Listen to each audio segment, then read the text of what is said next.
मुलांची शाळा सुरू झाली, की आई लोकांचं एकच काम असते, ते म्हणजे उठायचं आणि टिफिन बनवून द्यायचा. पण त्याआधी ना अंगणाची सुद्धा साफसफाई करणं तेवढंच गरजेचं असते आणि आमच्या अंगणामध्ये ना जांभळाचं झाड आहे. त्यामुळे ना पटकन ते झाडून घ्यावे लागते. नाहीतर माशा वगैरे खूप जास्त प्रमाणात बसतात. तर इथे पडलेली जी जांभळं आहे ना, ती अजिबात खाण्यायोग्य राहत नाही. ती तशीच जमा करून फेकून द्यावी लागते. त्यानंतर ना आलेली होती मी किचनमध्ये. आज मला बनवायची होती फ्लॉवरची भाजी. त्यासाठीची ही तयारी चाललेली होती. पटकन मस्त सगळं कापून घेतलं. तोपर्यंत ना इकडे स्मितूचं फ्रेश होणं झालं म्हणून त्याला दूध गरम करून दिलं आणि तेवढ्यातच त्याचं चाललेलं होतं, की मम्मी त्याच्यामध्ये मला बोर्नव्हिटा टाकून सुद्धा पाहिजे म्हणून तेही देऊन दिलं. तोपर्यंत इकडे भाजी माझी शिजलेली होती. पटकन असा त्याचा टिफिन पॅक केला. आज फक्त स्मितूची स्कूल होती. उद्यापासून मात्र रिदू आणि स्मितू दोघांची सुद्धा राहणार आहे.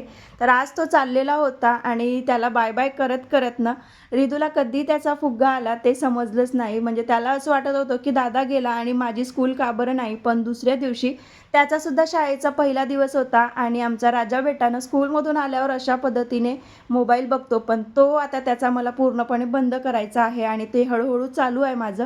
त्यानंतर पटकन मशीनमध्ये कपडे लावून घेतले. जे काही स्वयंपाक बाकी होता तोही केला. दूध गरम केलं आणि सगळ्यात महत्त्वाचा पावसाळ्यातला टास्क म्हणजे रात्रीचे कपडे सकाळी घड्या करायचे. तेच एका जागेवर जमा केले. आता इकडे बेडवरचं सगळं काही ब्लँकेट्स हे ते आवरून घेत आहे. तोपर्यंत सगळ्या कपड्यांच्या घड्यासुद्धा घालून घेतल्या आणि लगेच मग किचनमध्ये आली आणि लगेचच मग भांडे वगैरे जे आहे ते घासून घेतले.